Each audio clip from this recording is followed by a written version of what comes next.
ఆధ్యాత్మిక విషయాలకి స్వాగతం, సుస్వాగతం. ఆలయంలో ప్రదక్షిణలు చేయడం వెనుక ఉన్న పరమార్థం ఏమిటి అనే అనేక మందికి సంశయం. మరి ఇప్పుడు దాని గురించి తెలుసుకుందామా? మరి ఆలస్యం ఎందుకు, వచ్చేయండి. మరి భగవంతుడికి చేసే ఉపచారాల్లో ప్రదక్షిణం కూడా ఒకటి.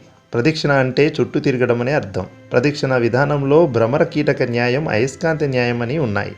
తుమ్మెద ఒక కీటకాన్ని చూసుకుని గిర్రున తిరుగుతూ శబ్దం చేస్తూ ఉంటే క్రమంగా ఆ కీటకం కూడా భ్రమరమైపోతుంది. అదే భ్రమర కీటక న్యాయం. అలాగే ఇనుప ముక్క మీద అయస్కాంతంతో ఒక క్రమ పద్ధతితో రుద్దితే ఆ ఇనుము కూడా అయస్కాంత శక్తి వస్తుంది.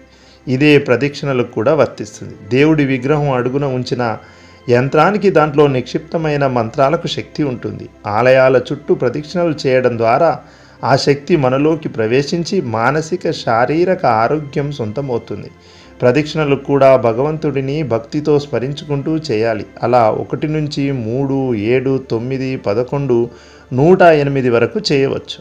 ఇందులోనూ ఆత్మ ప్రాకారం గిరి ప్రదక్షిణలు అనే రకాలు ఉంటాయి. మన ఆత్మలోనే పరమాత్మ ఉంటాడని నమ్మి మన చుట్టూ మనం తిరుగుతూ చేసేదే ఆత్మ ప్రదక్షిణ. మూల విగ్రహం చుట్టూ తిరిగితే అది ప్రాకార ప్రదక్షిణం అవుతుంది.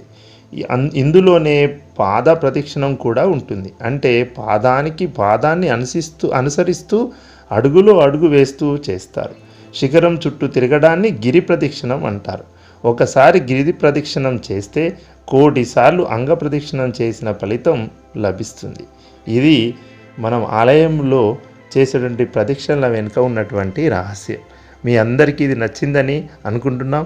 మరిన్ని ఆసక్తికరమైన అంశాలతో మళ్ళీ మీ ముందుంటాం.